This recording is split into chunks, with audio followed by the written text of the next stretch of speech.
Hello friends, आज हम बात करने वाले हैं फिजिक्स के बहुत ही ज़्यादा इंपॉर्टेंट टॉपिक के बारे में। हम जो आपका चैप्टर 5 चल रहा है वैद्युत चालन, उसमें जो प्रतिरोधों के संयोग है उसका आज हम इस वीडियो में वर्णन करने वाले हैं।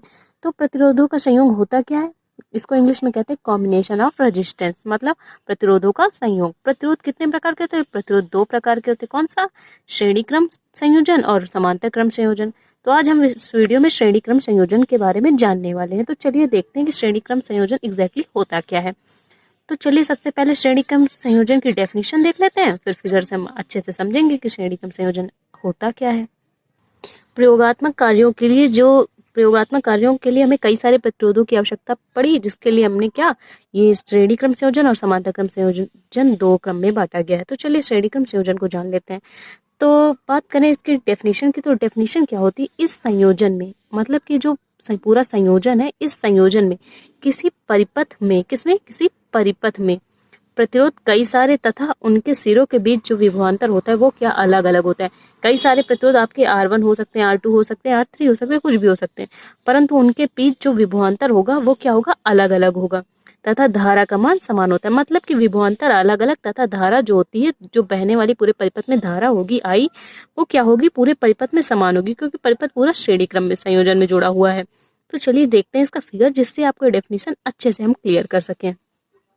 तो ये हमने इसका फिगर लिया। क्या फिगर कौन सा है? A, B, C और D, जिसको हमने क्या, श्रेणी क्रम संयोजनों में जोड़ा है। इसमें प्रतिरोध आपका, ये प्रतिरोध आपका R1, ये प्रतिरोध आपका R2, ये प्रतिरोध आपका R3 है, और इसको हमने किससे जोड़ा है? एक बैटरी से जोड़ा है, जो जिस पर आवेश क्या है, प्लस और माइनस है। ठीक है, एक संयोजन है A, B, C और D, जिस पे प्रतिरोध क्या है, इसको हमने श्रेणी क्रम से जोड़ा है। और इसमें प्रतिरोध आपका R1, ये वाला AB के बीच में जो प्रतिरोध है R1, BC के बीच में जो प्रतिरोध है R2, CD के बीच में जो प्रतिरोध है आपका R3, इसको हमने किससे जोड़ा है? बैटरी से जोड़ा है। और इसमें जो बहने वाली, जब भाई बैटरी से जोड़ेंगे तो क्या होगा, इसमें बहेगी धारा। अब पूरे परिपथ में बह रही है धारा, कौन सी? I। तो आप, इससे पहले हमने बताया डेफिनेशन में कि इस संयोजन में किसी परिपथ में प्रतिरोध तो कई सारे होंगे। तो आप देख सकते हैं कितने सारे प्रतिरोध हैं, R1, R2 और 3। प्रतिरोध क्या है, कई सारे हैं, परंतु उनके सिरों के बीच जो विभवांतर कार्य करेगा वो क्या होगा, अलग अलग होगा।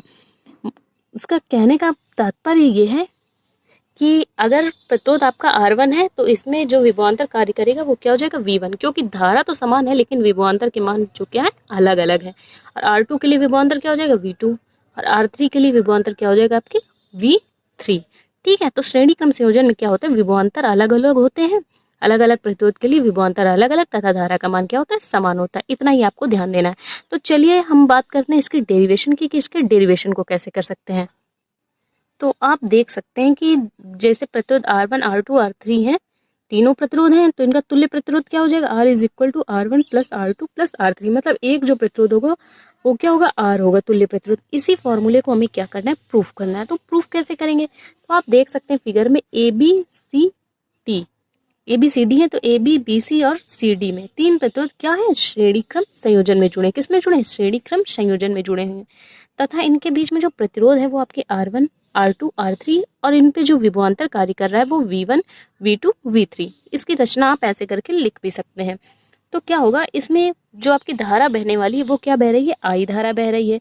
तो इनके सिरों के बीच जो विभवांतर है V1, V2, V3 है। ठीक है, तो प्रतिरोध की परिभाषा के अनुसार, मतलब कि प्रतिरोध की परिभाषा से हम जानते हैं, हमें प्रूफ क्या करना है, R is equal to R1 plus R2 plus R3, ये हमें प्रूफ करके लाना है। तो क्या हो जाएगा, तो हम क्या लिख सकते हैं,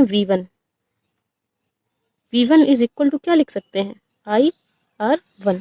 कैसे लिख सकते हैं, जब इसका प्रतिरोध R1 है तो इसका विभवांतर क्या है, V1, तो V1 इज इक्वल टू हम क्या लिख सकते हैं, IR1। तो भाई V2 को हम क्या लिख सकते हैं, V2 को भी तो यही लिख सकते हैं, V2 is equal to IR2, क्योंकि धारा समान है परंतु जो इसका विभवांतर है वो क्या है, अलग अलग है। यहाँ से V3 इज इक्वल टू क्या हो जाएगा, IR3। धारा समान और विभवांतर और प्रतिरोध क्या है, अलग अलग है। ठीक है, तो जो ये विभवांतर है V1, V2, V3, तो इसका जो तुल्य विभवांतर इसी डेरिवेशन से, तो क्या हो जाएगा, V is equal to V1 plus V2 plus V3। तो ये हो गया तुल्य विभवांतर। तो अब यहाँ से हम क्या करेंगे, सबके मान जो V1, V2, V3 के हैं पुट कर लेंगे। तो चलिए भाई पुट कर लेते हैं, IR1, IR2, तो ध्यान देने वाली बात ये है कि IR1 आपका आया कहाँ से? IR1 किसका? प्रतिरोध की परिभाषा किसमें? प्रतिरोध की बात किसमें की गई? ओम के नियम से। तो ओम का नियम क्या होता है? V is equal to IR। तो यहाँ पे क्या आया? V1 is equal to IR1, V2 is equal to IR2, V3 is equal to IR3। इतना क्लियर हो गया, ठीक है। तो यहाँ पे V की जगह पे हम क्या पुट कर सकते हैं? V की जगह हम IR पुट कर सकते हैं, क्योंकि हम यहाँ पे V1 V2 V3 के मान जब ये ले रहे हैं तो V की जगह क्या लिख सकते हैं? IR लिख सकते हैं, ठीक है। तो यहाँ पे लिख लेते हैं IR। तो यहाँ पे V3 की जगह क्या हो जाएगा? IR3। तो अब पूरे में कॉमन क्या है? तो पूरे में कॉमन आपका I है, तो I को हम कर लेंगे कॉमन और बाकी सबको रहने देंगे आपका अंदर। तो R1 plus R2 plus R3 ये आपका हो जाएगा अंदर। R को कर लीजिए अंदर और I को लिख लीजिए यहाँ। तो क्या होगा? दोनों पक्षों में क्या I समान है, तो I क्या हो जाएगा? कैंसिल।